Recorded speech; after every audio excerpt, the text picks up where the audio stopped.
नमस्कार, क्यापिटल समाचारमा स्वागत छ। म कुलचन्द्र विष्ट। सुरुमा अहिलेसम्मका मुख्य समाचारका शीर्षकहरू।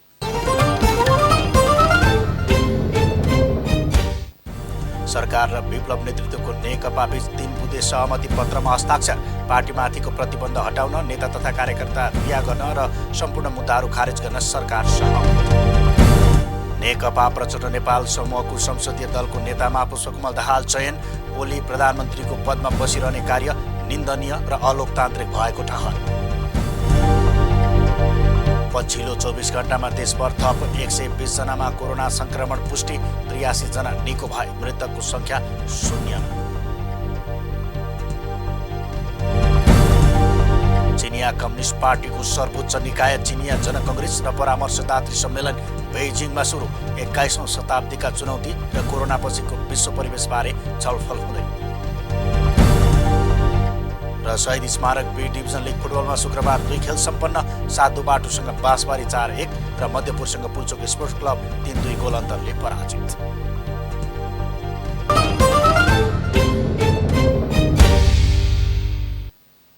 क्यापिटल समाचार अब विस्तारमा। नेपाल सरकार र नेत्र विक्रमचन्द विप्लव नेतृत्वको नेपाल कम्युनिस्ट पार्टी बीच 3 बुँदे सहमति पत्रमा हस्ताक्षर भएको छ। संघीय राजधानी काठमाडौँको राष्ट्रिय सभागृहमा शुक्रबार आयोजित हस्ताक्षर कार्यक्रममा नेपाल सरकार र विप्लव नेतृत्वको नेकपा पार्टीका वार्ता टोलीका सदस्यहरूले 3 बुँदे सहमति पत्रमा हस्ताक्षर गर्नुभएको हो। सम्माननीय प्रधानमन्त्री कमरेड केपी शर्मा ओलीज्यूलाई र त्यसै गरी नेपाल कम्युनिस्ट पार्टीका महासचिव कमरेड विप्लव हाम्रो कार्यक्रम स्थलमा आइसक्नु भएको छ।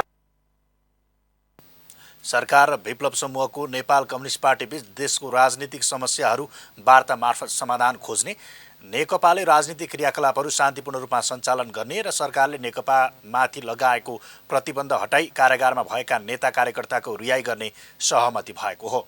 सहमति पत्रमा भनिएको छ, दुवै पक्ष नेपाल सरकार तथा नेपाल कम्युनिस्ट पार्टी देशको राजनीतिक समस्याहरू वार्ता तथा संवादबाट समाधान गर्न सहमत भएका छौँ। आफ्ना सबै राजनीतिक क्रियाकलापहरू शान्तिपूर्ण रूपमा सञ्चालन गर्न सहमत भएको छ। नेपाल सरकार नेपाल कम्युनिस्ट पार्टीमाथि लगाइएको प्रतिबन्ध हटाउन, कारागारमा भएका नेता तथा कार्यकर्ताको रिहा गर्दै सम्पूर्ण मुद्दाहरू खारेज गर्न सहमत भएको छ। हस्ताक्षर कार्यक्रममा उपप्रधान एवं रक्षा मन्त्री ईश्वर पोखरेल लगायत सरकारका मन्त्रीहरूको उपस्थिति थियो। सरकारले गृहमन्त्री रामबहादुर थापा र परराष्ट्र सल्लाहकार राजन भट्टराईको संयोजकत्वमा वार्ता टोली बनाएको थियो। विप्लव समूहले खड्गबहादुर विश्वकर्मा प्रकाण्ड र उदयबहादुर चलाउने दीपक सम्मिलित वार्ता टोली बनाएको थियो। दुवैतर्फका वार्ता टोलीले वार्ता गरी बिहिबार सहमति गरेका थिए। सोही सहमतिलाई शुक्रबार विशेष समारोहका बीच हस्ताक्षरसहित सार्वजनिक गरिएको हो। हस्ताक्षर समारोहमा सरकारका वार्ता टोलीका सदस्य एवं प्रधानमन्त्रीका विदेश सल्लाहकार भट्टराईले विगत 1 वर्षदेखिको निरन्तरको प्रयासपछि वार्ता निष्कर्षमा पुगेको स्पष्ट पार्नुभयो। हस्ताक्षर समारोह आयोजित राष्ट्रिय सभाको कार्यक्रम कक्ष स्वदेशी तथा विदेशी सञ्चारकर्मी र मन्त्री एवं नेताहरूको सुरक्षामा खटिएका सुरक्षाकर्मीले खचाखच भरिएको थियो। प्रधानमन्त्री केपी शर्मा ओलीले नेत्र विक्रमचन्द विप्लव नेतृत्वको नेपाल कम्युनिस्ट पार्टीसँगको सहमतिसँगै नेपाल शान्तिपूर्ण युगमा प्रवेश गरेको बताउनु भएको छ। संघीय राजधानी काठमाडौँको राष्ट्रिय सभागृहमा शुक्रबार आयोजित सहमति हस्ताक्षर समारोहलाई सम्बोधन गर्दै प्रधानमन्त्री ओलीले सहमतिले सँगै नेपालमा अब हिंसात्मक द्वन्द्व छैन भन्ने सन्देश दिएको बताउनु भएको हो। उहाँले अघिल्लो वर्ष सिके राउतसँग भएको सहमति स्मरण गर्दै शान्तिपूर्ण युग प्रवेशको अन्तिम किस्ताको रूपमा विप्लवसँगको सहमति भएको बताउनु भयो। राष्ट्रिय राजनीतिको मूलधारमा प्रवेश गरेको बधाई अनि धन्यवाद दिँदै प्रधानमन्त्री ओलीले यो राजनीतिमा विप्लव सफल हुने विश्वास आफूले लिएको बताउनु भयो। अन्तिम किस्तामा नेपाल शान्तिपूर्ण युगमा प्रवेश गरेको छ।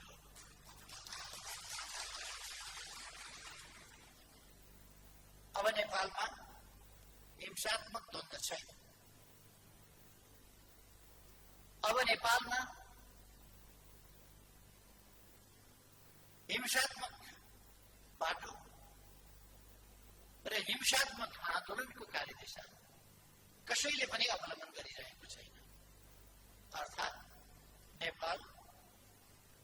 शान्तिपूर्ण देश हो र यहाँ शान्ति छ।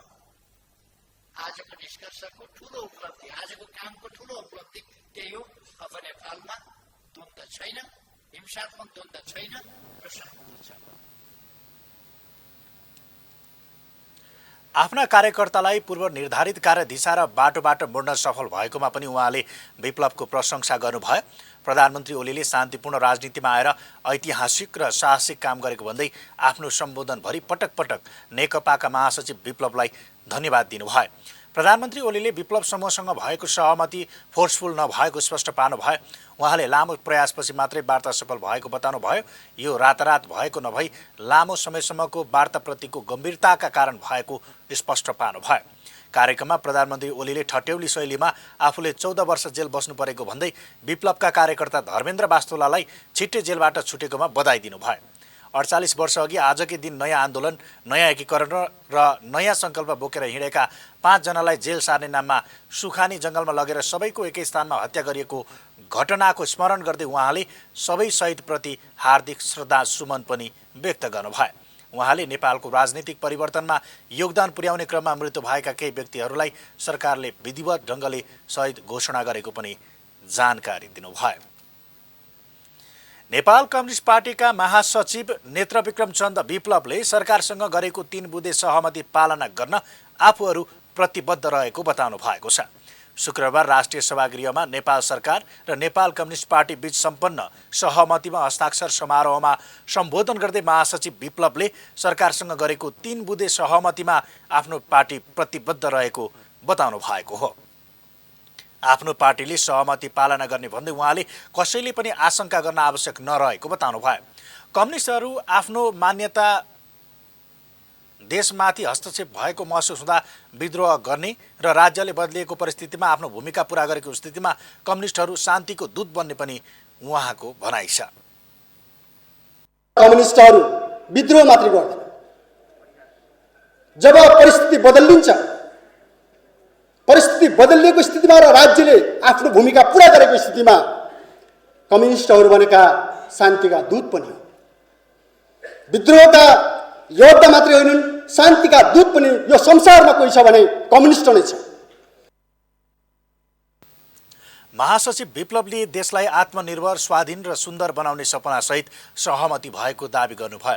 देशमा शान्ति, स्थिरता र समृद्धिको आकांक्षा सहित सहमति गरिएको उहाँको जिकिर छ।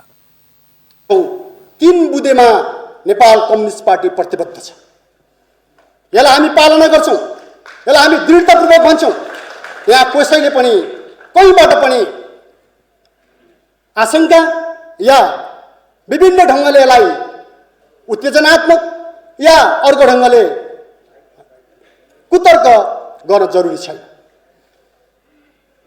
तर हामी प्रतिबद्ध छौँ, यसलाई हामी पालना गर्छौँ। महासचिव विप्लवले देशको भविष्यको बारेमा जनमतमा जानुपर्ने बताउनु भयो।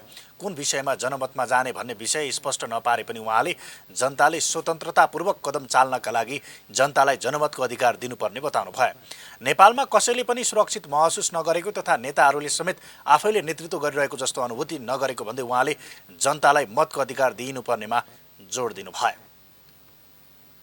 नेपाली समाज रूपान्तरणको प्रक्रियामा अगाडि बढिरहेको छ। लामो यो प्रक्रियामा यहाँसम्म आउँदाखेरि हामीले देखेका छौँ सामाजिक रूपान्तरण, राज्यको रूपान्तरण र जीवनको रूपान्तरण पुगेको छैन। उहाँले शहीदले देखेको परिवर्तनको सपना पूरा गर्न आफूहरू प्रतिबद्ध रहेको बताउनुभयो। सरकारसँगको सहमतिपछि आफ्ना नेता कार्यकर्ता जेलबाट छुट्नेमा उहाँले विश्वास व्यक्त गर्नुभयो। थुप्रै 150 भन्दा बढी कमरेडहरू जेलमा हुनुहुन्छ, छुट्दै पनि आउनुभएको छ। कमरेड कञ्चन समय यहाँ आइपुग्नु भएको छ हैन, छुटेर र उहाँलाई म यहीँबाट स्वागत पनि गर्न चाहन्छु र हाम्रा धेरै साथीहरू अब सायद छुट्नुहुनेछ र हामी एउटा मुक्त आकाशमा फेरि मिलाउनु हुनेछ। हाम्रो विश्वास छ, यो वातावरण बनेको छ। यसको लागि नेपाल सरकार र नेपाल कम्युनिस्ट पार्टी हामी दुवैले एउटा जिम्मेवारी पुरा गरेको अनुभूति भएको छ।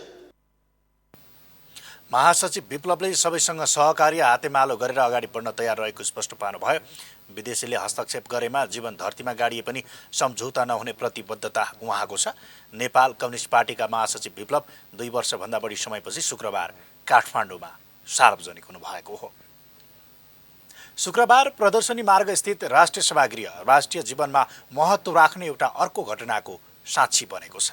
जुन हलमा 3 वर्ष अघि तत्कालीन 2 कम्युनिस्ट पार्टी नेकपा एमाले र नेकपा माओवादी केन्द्रका बीचमा हस्ताक्षर भएको थियो, पार्टी एकताको औपचारिक घोषणा भएको थियो, त्यो त्यही हल हो जुन हलमा 2 वर्ष अघि 2075 साल फागुन 24 गते शुक्रबारकै दिन नेपाल सरकार र मधेसलाई छुट्टै अलग राज्य बनाउने अभियानमा जुटेको सीके राउत नेतृत्वको स्वतन्त्र मधेस गठबन्धनबीच 11 बुँदे सहमति भएको थियो। एक रिपोर्ट।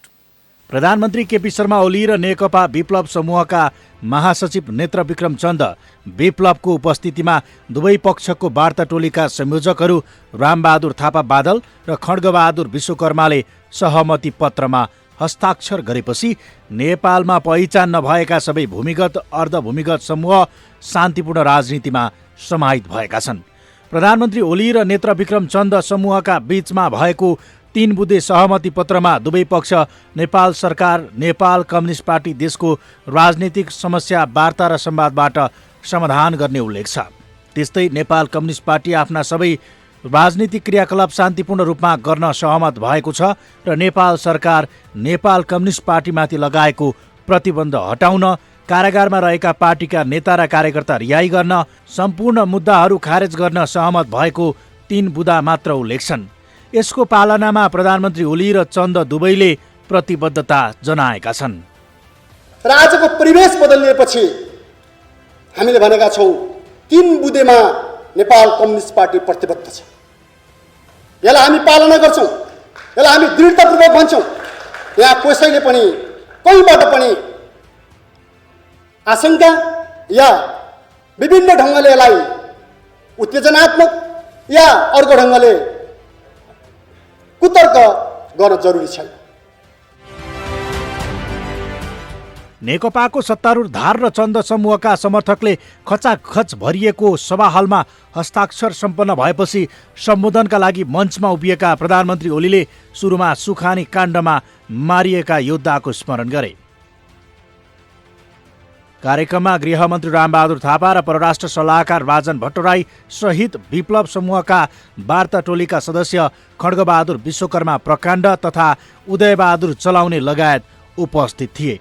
दुवैतर्फका वार्ता टोलीले 3 चरणको वार्ता गरेर बिहिबार सहमतिको खाका तयार पारेका थिए। सोही सहमति शुक्रबार विशेष समारोहका बीच हस्ताक्षरसहित सार्वजनिक गरिएको हो।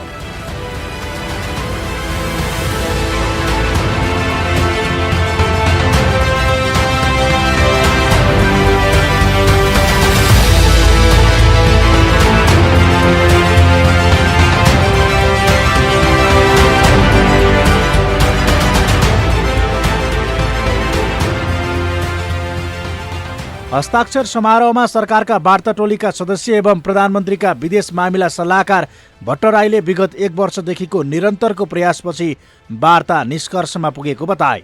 हस्ताक्षर समारोह आयोजित राष्ट्रिय सभाहालको कार्यक्रम कक्ष स्वदेशी र विदेशी सञ्चारकर्मी र मन्त्री एवं नेताहरूको सुरक्षामा खटिएका सुरक्षाकर्मीले खचाखच भरिएको थियो। सो समारोहमा प्रधानमन्त्री ओलीले दाहाल नेपाल समूहको राजनीतिक कार्यदिशा, लक्ष्य र रणनीतिमाथि पटक पटक प्रश्न उठाउनु भयो। नेपाल कम्युनिस्ट पार्टी नेकपा पुष्पकमल दाहाल प्रचण्ड माधव कुमार नेपाल पक्षले संसदीय दलको नेतामा पुष्पकमल दाहाल प्रचण्डलाई चयन गरेको छ। शुक्रबार नेकपा प्रचण्ड माधव पक्षको संसदीय दलको कार्यालय सिंहदरबारमा बसेको संसदीय दलको बैठकले संसदीय दलको नेताबाट प्रधानमन्त्री केपी शर्मा ओलीलाई हटाएर अध्यक्ष पुष्पकमल दाहाल प्रचण्डलाई संसदीय दलको नेतामा चयन गरेको हो। संसदीय दलको ज्येष्ठ सदस्य झलनाथ खनालको अध्यक्षतामा बसेको संसदीय दलको बैठकले प्रचण्डलाई सर्वसम्मत रूपमा संसदीय दलको नेतामा चयन गरिएको प्रमुख सचेतक देव गुरुङले जानकारी दिनुभयो। त्यसैगरी बैठकले अदालत र जनताको मर्म विपरीत केपी शर्मा ओली प्रधानमन्त्रीको पदमा बसिरहने कार्य निन्दनीय र अलोकतान्त्रिक भएको पनि ठहर गरेको छ।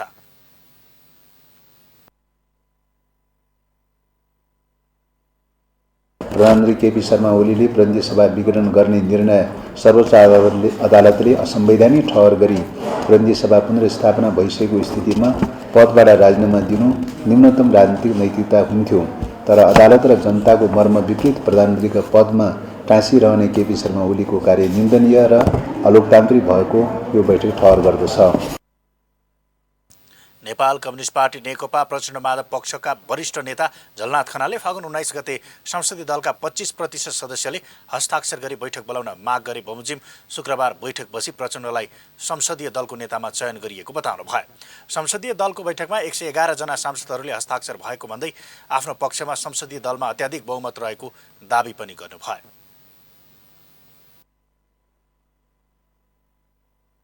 25% सदस्यहरूले हस्ताक्षर गरेर यो बैठक बोलाएको हो। 19 गते सबै 25% सदस्यहरूले हस्ताक्षर गरेर यो बैठक अविलम्ब बोलाउनु भनेको हुनाले प्रमुख सचेतकले यो बैठक बोलाउनु हो। बैठकले फागुन 18 गते ताप्लेजुङमा भएको आगलागीको घटनामा पीडितहरूको उद्धार र राहतको माग समेत गरेको छ। त्यसैगरी शुक्रबार नै नेत्र विक्रमचन्द्र विप्लव नेतृत्वको नेपाल कम्युनिस्ट पार्टीले शान्तिपूर्ण बाटोमा लाग्न गरेको निर्णयलाई बैठकले स्वागत पनि गरेको छ। क्यापिटल समाचारमा अब पालो विश्रामको।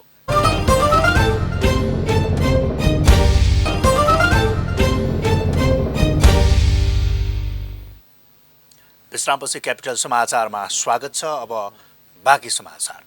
पछिल्लो 24 घण्टामा नेपालमा थप 120 जना कोरोना संक्रमित थपिएका छन्। यो सँगै कुल संक्रमितको संख्या 2,74,608 जना पुगेको स्वास्थ्य तथा जनसङ्ख्या मन्त्रालयले जनाएको छ। जसमध्ये 832 जना सक्रिय संक्रमित छन्। गत 24 घण्टामा 6,143 जनाको पीसीआर परीक्षण गर्दा 120 जनामा कोरोना पुष्टि भएको छ।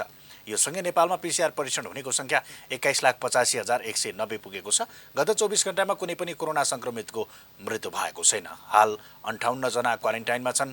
गत 24 घण्टामा 83 जना उपचारपछि डिस्चार्ज भएका छन्। यो सँगै नेपालमा निको हुनेको संख्या 2,70,766 पुगेको मन्त्रालयले जनाएको छ। म्यानमारमा भएको नरसंहारको विरोध गर्दै नेपालका नागरिक अगुवाहरूले प्रदर्शन गरेका छन्। म्यानमारमा भएको नरसंहारको विरोधमा शुक्रबार नागरिक अगुवाहरूले प्रतिगमन विरुद्ध बृहत नागरिक आन्दोलनको ब्यानरमा ललितपुर स्थित म्यानमारको दूतावास अगाडि प्रदर्शन गरेका हुन्। प्रदर्शनमा नागरिक आन्दोलन जारी छ, म्यानमार नरसंहार बन्द गर लगायत लेखिएका प्लेकार्डहरू प्रदर्शन गरेका थिए भने आफ्नो 3 वटा औँला देखाएर प्रदर्शनमा उत्रिएका थिए। प्रदर्शनमा नागरिक अगुवाहरू खगेन्द्र सङ्ग्रौला, डाक्टर गोविन्द केसी, नारायण वाग्ले, युग पाठक लगायतको सहभागिता रहेको थियो। प्रदर्शनलाई सम्बोधन गर्दै नागरिक अगुवा खगेन्द्र सङ्ग्रौलाले स्वतन्त्रता प्रेमी, लोकतन्त्र र स्वायत्तता प्रेमी नागरिकहरू म्यानमारका नागरिकहरूलाई ऐक्यबद्धता जनाउन सडकमा आएको बताउनु भयो। अहिलेको समय लोकतन्त्र, नागरिक स्वतन्त्रता र मुक्तिको समय भन्दै सङ्ग्रौलाले म्यानमारका नागरिकले जित्ने पनि बताउनु भयो। लागि अर्को त्यस्तो बाटो छैन भनेर सङ्कल्पका साथ मानिसहरू सडकमा उत्रिएको छ। त्यसैले म्यानमारका नागरिकहरूले जित्नेछन्। तिनको महान सङ्घर्षप्रति ऐक्यबद्धता जनाउन हामी यसरी उपस्थित भएका छौँ।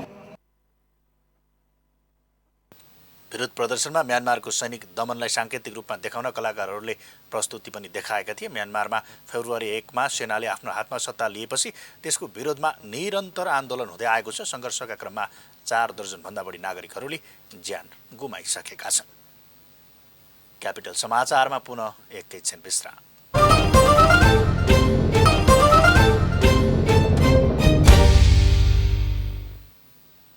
विश्रामपछि क्यापिटल समाचारमा पुनः स्वागत छ। अब पालो आर्थिक समाचारको।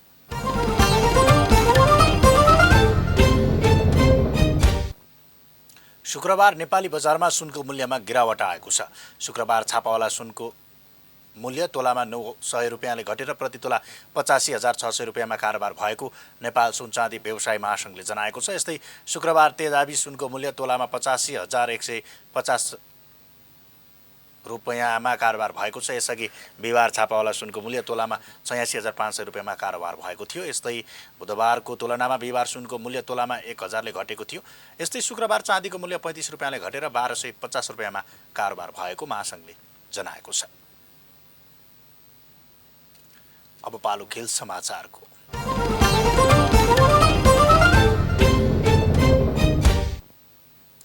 शहीद स्मारक बी डिभिजन लिग फुटबलमा शुक्रबार पनि 2 खेल भएका छन्। एन्फा कम्प्लेक्स सातो बाटोमा शुक्रबारको पहिलो खेलमा शीर्ष स्थानको सातो बाटो युथ क्लबले सहज जित निकालेको छ। सातो बाटोले बाँसबारी क्लबलाई 4-1 गोल अन्तरले पराजित गरेको हो। सातो बाटोको जितमा असीम राई, प्रवेश बस्नेत र दिनेश राईले 1-1 गोल गरे। सातो बाटोले 1 गोल आत्मघाती उपहार पाएको थियो। बाँसबारीका अमृत श्रेष्ठले आत्मघाती गोल गर्दा निशान सुनारले 1 गोल फर्काए। एन्फा कम्प्लेक्स सातो बाटोमा 19औं मिनेटमा असीमको गोलबाट सातो बाटोले अग्रता बनाएको थियो। पहिलो हाफको इन्जुरी समयमा अमृतले आत्मघाती गोल गरेपछि पहिलो हाफमा सातो बाटोले 2-0 को अग्रता बनायो। खेलको 54औं मिनेटमा प्रवेशले गोल गर्दै सातो बाटोको अग्रता दोब्बर बनाए। खेलको 63औं मिनेटमा दिनेशले गोल गर्दै सातो बाटो 4-0 ले अघि रह्यो। त्यसपछि खेलको 79औं मिनेटमा बाँसबारीका निशानले 1 गोल फर्काएपछि सातो बाटोले 4-1 को सहज जित निकाल्यो। जेसँगै सातो बाटोले उपाधि होड बलियो बनाएको छ। सातो बाटोले 9 खेलमा 25 अङ्क जोडेको छ। बाँसबारीले 9 खेलमा 18 अङ्क जोडेको छ। यस्तै शुक्रबार नै भएको अर्को खेलमा मध्यपुर युथ एसोसिएसनले जित निकालेको छ। खेलमा 10 खेलाडीमा समेटिएको मध्यपुरले पुल्चोक स्पोर्ट्स क्लबलाई 3-2 गोल अन्तरले पराजित गरेको हो। मध्यपुरलाई जित दिलाउन धीरज श्रेष्ठले 2 गोल गरे। मध्यपुरले 1 गोल आत्मघाती उपहार पाएको थियो। पुल्चोकका किस्मत लिम्बू र सिरोप लो तामाङले 1-1 गोल फर्काए। जितसँगै मध्यपुरले 9 खेलमा 10 अङ्क जोडेको छ। मध्यपुर लिगको 7औं स्थानमा समेत उक्लिएको छ। पुल्चोक 2 अङ्क जोडेर पुच्छारमा रहेको छ। यो सँगै हामी क्यापिटल समाचारको अन्त्यमा छौँ। अन्त्यमा मुख्य समाचारका शीर्षकहरू फेरि एकपटक।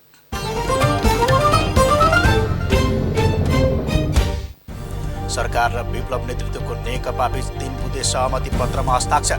पार्टीमाथिको प्रतिबन्ध हटाउन, नेता तथा कार्यकर्ता रिहा गर्न र सम्पूर्ण मुद्दाहरू खारेज गर्न सरकार सहमत। नेकपा प्रचण्ड नेपाल समूहको संसदीय दलको नेतामा पुष्पकमल दाहाल चयन। ओली प्रधानमन्त्रीको पदमा बसिरहने कार्य निन्दनीय र अलोकतान्त्रिक भएको ठहर। पछिल्लो 24 घण्टामा देशभर थप 120 जनामा कोरोना संक्रमण पुष्टि। 83 जना निको भए। मृतकको संख्या 0। चिनिया कम्युनिस्ट पार्टीको सर्वोच्च निकाय चिनिया जनकङ्ग्रेस र परामर्शदात्री सम्मेलन बेइजिङमा सुरु। 21औं शताब्दीका चुनौती र कोरोना पछिको विश्व परिवेशबारे छलफल हुँदै। र शहीद स्मारक बी डिभिजन लिग फुटबलमा शुक्रबार 2 खेल सम्पन्न। सातो बाटोसँग बाँसबारी 4-1 र मध्यपुरसँग पुल्चोक स्पोर्ट्स क्लब 3-2 गोल अन्तरले पराजित।